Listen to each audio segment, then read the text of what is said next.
Good evening, I'm Sarah Sapsanama. Let's begin with the headlines of the hour. Transitional Justice Bill endorsed by the House of Representatives. Leaders say it addresses the victims' demand for justice. Fringe parties urge the government for an independent and fair commission. Proposal for statute of limitation on corruption cases receives widespread criticism. Questions raised on the intentions of the leaders, risk of losing good governance. Thailand's Constitutional Court removes Prime Minister Sretha Thavisin from office for appointing a minister with a criminal conviction, throwing the kingdom into new political turmoil. And South Asian Football Federation corresponds with ENFA to find an alternative to Dasrat Stadium for the Under-20 Championship. Stadium victim to clash between ENFA and NSC. Third Amendment Bill related to Truth and Reconciliation Commission and the Commission to investigate enforced disappearances has been endorsed from the House of Representatives. Proposal of Minister for Law, Justice and Parliamentary Affairs Ajay Kumar Chaurasia presented at today's meeting of the lower house for endorsement of the bill was endorsed by majority vote. Speaker Devraj Khimere had announced on the endorsement of the bill.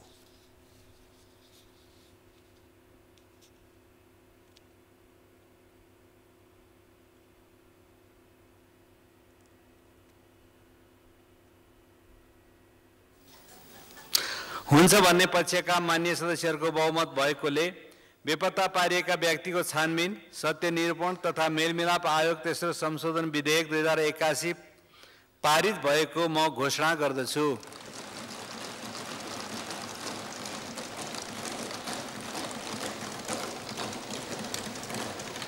Following endorsement of the bill that had remained stranded for 18 years, politicians have stressed on its implementation on the basis of consensus.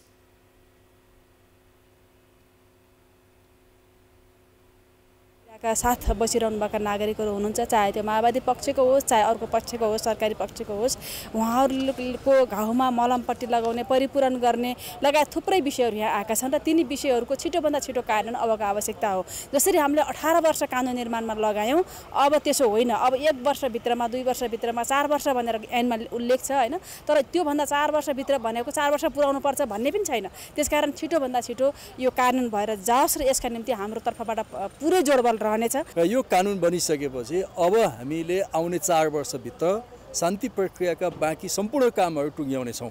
त्यसको निम्ति स्वतन्त्र निष्पक्ष आयोग बन्नेछ। त्यो आयोग मार्फत द्वन्द्वका बेलामा भएका घटनाबाट पीडितहरूको पक्षमा न्याय दिलाउने काम हुनेछ, परिपूरणको काम हुनेछ, पुनर्स्थापनाको काम हुनेछ र नेपाली समाजमा सदाका निम्ति द्वन्द्वको घाउहरू मेटाउने त्यो अभियानको रूपमा आज सरकारको तर्फबाट यसमा पहल कदमी लिएर यो विधेयक पास भएको छ। Chairperson of the Law, Justice and Human Rights Committee, Bimala Subedi, had presented the report related to the bill at yesterday's meeting of the lower house. Consensus was generated on the bill by a 3-member task force, including leaders of major political parties, after agreement had remained elusive on it at the committee. The bill endorsed by the lower house will be certified by the President and formed into law after it is endorsed by the National Assembly. Top brass leaders say all victims of the armed conflict will get sense of justice once the TRC bill is turned into law. As discussions took place on the bill at the House of Representatives today, leaders emphasized on the need to move ahead towards prosperity as the peace process is inching towards conclusion. Prime Minister KP Sharma Oli has claimed that the bill was victim-friendly and called on all political parties' consensus to pave way for the formation of an effective commission. He assured that the commission would have full support of the government and added it must take the peace process to the right conclusion. Premier Oli said this would send a positive message among the international community. यो शान्ति प्रक्रिया home grown हो। हाम्रो हामीले आफैले yes प्रक्रियालाई आफ्नै हिसाबले प्रारम्भ गरेका हौं, आफ्नै हिसाबले अगाडि बढाएका हौं। यो मौलिक छ र हाम्रो आफ्नै प्रयासबाट अगाडि बढेको छ। त्यही कारण हुन सक्दछ यो सफलतापूर्वक अगाडि बढेको छ। शान्ति प्रक्रियाका अन्य तमाम कुराहरू हामीले कहिले अलिक तीव्र वेगमा, कहिले अलिक धीमा गतिमा, तर सकारात्मक ढङ्गले समाधानमा पुर्याएका छौँ। Prime Minister Oli also said that preparations were being made for amendment to the Constitution to make democratic practices more pragmatic and clarified that the amendment attempts were not regressive. संविधान संशोधन गर्न सकिन्छ भन्नुको अर्थ हामीलाई जे मन लागेको छ त्यही गर्छौं भन्ने होइन। संविधान चाहिएको देशका लागि हो, संविधान चाहिएको जनताका लागि हो, संविधान चाहिएको सुशासन र विकासका लागि हो, संविधान चाहिएको जनतालाई कसरी उनको जीवनमा कसरी सकारात्मक परिवर्तन अझ बढी ल्याउन सकिन्छ त्यसका लागि हो। त्यसकारण त्यस विपरीतको संविधान संशोधन कसरी हुन सक्छ?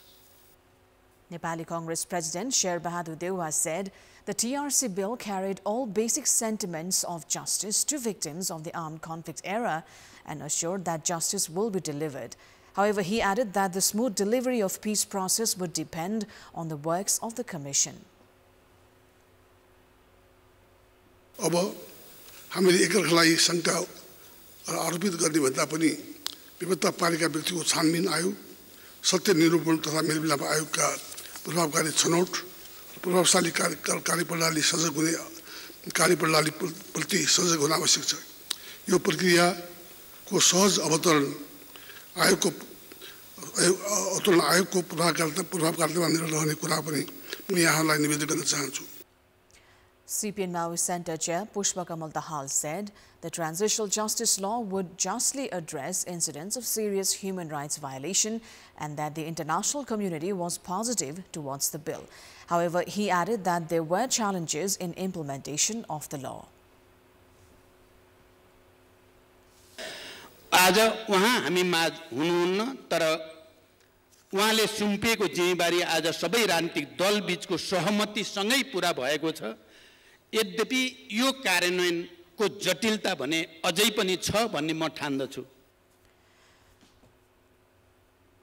Chief Whip of CPN-UML Mahesh Bartola said the bill had raised hopes among the victims and promoted reconciliation. He added that the soon-to-be-formed commission would conclude the peace process in 4 years' time.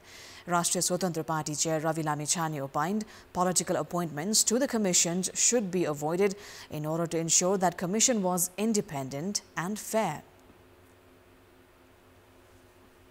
राजनीतिक स्वार्थका आधारमा दलीय भागबण्डा सहित आयोग बनाइयो भने त्यो आयोगले जसोतसो काम त गर्ला, तर पीडितलाई न्याय सुनिश्चित गर्न सक्दैन। सभामुख महोदय,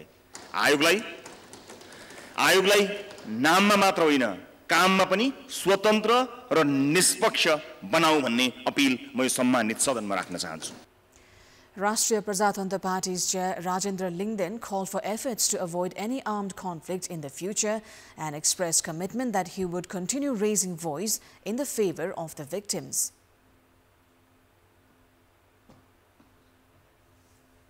अब यस्तो घटना अब देशमा कहिले नदोहोरिने सुनिश्चितता हामीले चाहिँ गर्नुपर्छ र कसैले पनि भविष्यमा चित्त नबुझ्दाखेरि, राज्य व्यवस्थासँग चित्त नबुझ्दाखेरि अब म बन्दुक उठाउँछु, अब म मान्छे मार्छु भनेर उसले गर्न नपरोस्। यही प्रणालीभित्र उसले विकल्प खोज्ने व्यवस्थाको हामीले सुनिश्चितता गर्नुपर्छ।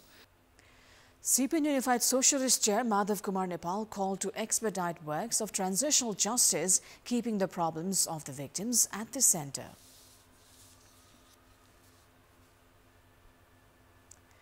Bill for Amendment of the Prevention of Corruption Act is being discussed at the State Affairs and Good Governance Committee of the Lower House. After provision of statute of limitation in the bill endorsed through the National Assembly, debates are ongoing in favor and against of the same. Serious questions have been raised against the politicians, Parliament and the government as preparations are in progress to amend the law by including a statute of limitations of 5 years in cases of corruption. All prime ministers of the country make assurances on preventing corruption. However, during formulation of laws, they look for ways to ensure safety of those alleged of corruption. Voices are being raised at the Parliament to investigate corruption cases of the past 3 decades. At the same time, the proposal to set a statute of limitation of 5 years has also come forward. Some advocates have said that setting such a limitation would be protecting those involved in corruption, which is a crime against the state. Former President of Transparency International, Nepal Khemraz Regmi, has said that holding discussions on statute of limitations itself was a wrong thing to do. The Amendment Bill of the Prevention of Corruption Act includes the arrangement which requires filing of cases within 5 years of discovery of corruption. Former Chief Election Commissioner Bhojraj Pokhrel has said that including such a provision would be equivalent to promoting corruption. The bill, which has proposed the statute of limitation of 5 years, has also classified the cases of corruption on the basis of nature of offence. Based on the bill, cases can be filed at any point of time against individuals involved in irregularities related to government, community and public assets, or those related to the government of Nepal, provincial government, local levels or public organizations. Lawmakers are divided on the topic raised at the committee, while the issue is also facing criticisms from all corners. And in this context, in our Public Voice segment, today we've asked in several provinces, why has the issue of statute of limitation emerged for corruption cases? Let's take a look at what they had to say.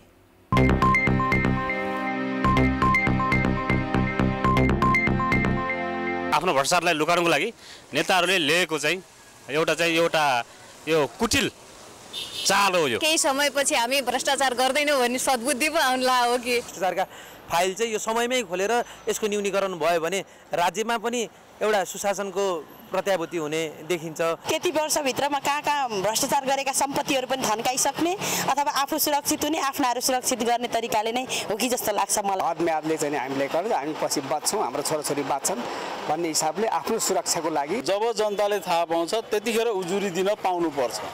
यो हदम्याद लगाउनु सरासर गलत कुरा हो। 5 वर्षपछि पनि राख्नु पर्ने। भ्रष्टाचार गरेर र त्यसको हदम्याद गर्दै जाने हो भने यो देश श्रीलंका र बंगलादेश जस्तो कंगाल हुँदै जान्छ। सरकार जुन छ नि भ्रष्टाचारमा नील भइसकेको छ र हदम्यादको कुरा गर्दाखेरि तिनीहरूलाई लाज पनि लाग्दैन। भएका भ्रष्टाचारलाई ढाकछोप गर्नको लागि ल्याउन खोजेको कानुन हो, यो ल्याउनु हुँदैन। भ्रष्टाचारीलाई अझ बढावा दिने कार्य भइरहेको छ। अनुसन्धान हुन बितेकै मुद्दा दर्ता गर्नुपर्छ।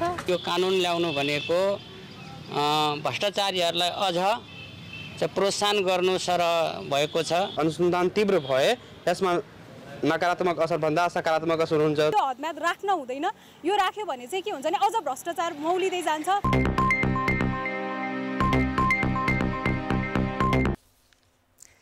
Chief Minister of Sudur Pashchim Province, Kamal Bahadur Shah, has cleared the floor test.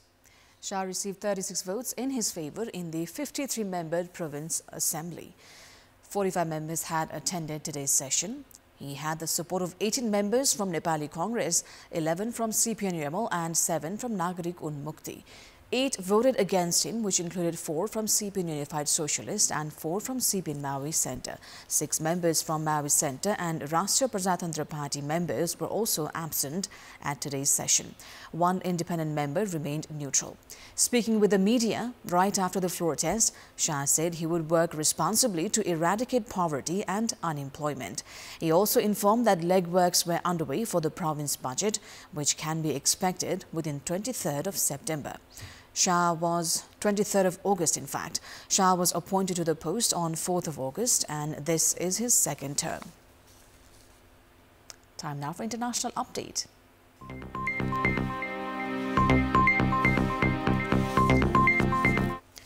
Thailand's Constitutional Court has dismissed Prime Minister Sretha Thavisin for grossly violating ethics by appointing a minister who had served jail time, raising the spectre of political upheaval and a shake-up in the governing alliance. Real estate tycoon Sretha becomes the 4th Thai premier in 16 years to be removed in verdicts by the same court after its judges ruled 5-4 in favour of dismissing him for failing to perform his duty with integrity. Sretha's exit after less than a year in power means Parliament must convene to choose a new premier, with the prospect of more uncertainty in a country dogged for 2 decades by coups and court rulings that have brought down multiple governments and political parties. The ruling underlines the central role the judiciary has played in Thailand's unrelenting crisis, with the same court last week dissolving the anti-establishment Move Forward party after ruling its campaign to reform a law against insulting the crown risks undermining the constitutional monarchy. Welcome back. It's time now for Sports Update. Sports News brought to you by Paro FC of Bhutan secured a 2-1 win over Church Boys United at the playoff of the AFC Challenge League. It was the first time a Bhutanese club won against Nepali side. The match, however, made headlines because of the condition of the pitch of Dasrat Stadium more than because of the result. Considering the condition of the pitch, it looks like the AFC Challenge League playoff match was being played at an agricultural field prepared for plantation. It was neither an agricultural field nor a match played at some village. It was the pitch of the only international standard venue for football in the country, the Dasrat Stadium, where Japanese legend Keisuke Honda captained Paro FC against Church Boys United. Immediately after arriving in Nepal, Honda had made criticisms about the poor condition of the practice ground. We can only guess what he and his teammates have to say after witnessing the condition of the actual playing ground. In addition to the visiting players, it was not easy even for the players of the home team. The match had begun at 6 in the evening, 2 hours after a downpour in the valley. Spectator who had reached the stadium drenched in rain returned with a blush of shame because of the condition of the pitch of the international stadium. The spectators had found it difficult to identify the players because of the muddy condition. The ball was not moving as expected, and the athletes were falling left, right and center because of the slippery condition. Such scenes hurt all ardent followers of the beautiful game. It cannot be assured if the officials of the National Sports Council and the All Nepal Football Association, who were watching the match from the comfort of their VIP seats, felt any shame. Conflict between the National Sports Council and the ENFA is the main reason for the failure in maintaining the ground. The Dasrat Stadium is under the ownership of the National Sports Council, which allows activities other than football at the ground as well. Nepal had lost the opportunity of playing home matches under the World Cup qualifiers at the stadium after Asian Football Confederation said that the venue failed to meet the international standards. With budget of billions, the ENFA must have built a modern international standard stadium. The same venue is to host the SAF Under-20 Championship from next week. Nepal began international football journey back in 1982, and countries transform in 4 decades. We've been compelled to think if Nepal is so poor that the country cannot build a proper international stadium, which is directly linked to national prestige and pride. South Asian Football Federation staff has corresponded with the All Nepal Football Federation, ENFA, to find an alternative to Dasrat Stadium for the SAF Under-20 Championship. After assessing the condition of Dasrat Stadium following yesterday's match between Church Boys and Paro FC, SAF directed the ENFA to prepare another venue. The pitch of the Dasrat Stadium had gone muddy during the AFC Challenge League playoff clash between Church Boys and Paro because of heavy rainfall before the match and the lack of a sound drainage system at the facility. Saying heavy rainfall would leave the conditions at the stadium unplayable, SAF has urged the ENFA to find an alternative. National Football Governing Body, the ENFA, has identified ENFA Complex in Sadobato as an alternative. However, playing surface at the ENFA Complex is also turf. In fact, AstroTurf. If the tournament is to be played on AstroTurf, the ENFA must also provide AstroTurf surface for training purpose. But the ENFA has only one ground with AstroTurf. Meanwhile, there are no floodlights at the ENFA complex to hold matches during evening time. The tournament is set to begin on Sunday. Hosts Nepal are placed in Group A alongside Bangladesh and Sri Lanka, while Group B includes Bhutan, India and the Maldives. Nepal are to play Sri Lanka in the inaugural match of the tournament. It is time now for our segment Public Pulse, where you text us with your opinion. Public Pulse. Before today's question, let's take a look at the results of yesterday's poll. Yesterday we asked you what's your take on parliamentarians engaging in blame games regarding dedicated and frontline bill. 18% voted for option A, result of favoritism, 68% for B, commission game, and 14% for C, an issue that needs probe. And here's today's question. Who is responsible for the pity condition of Dasrat Stadium? Your options are A, National Sports Council, B, the All Nepal Football Association, and C, Ministry of Youth and Sports. The voting is on. Type NEWS, select your option A, B or C, and send it to 34001 to share your opinion with us.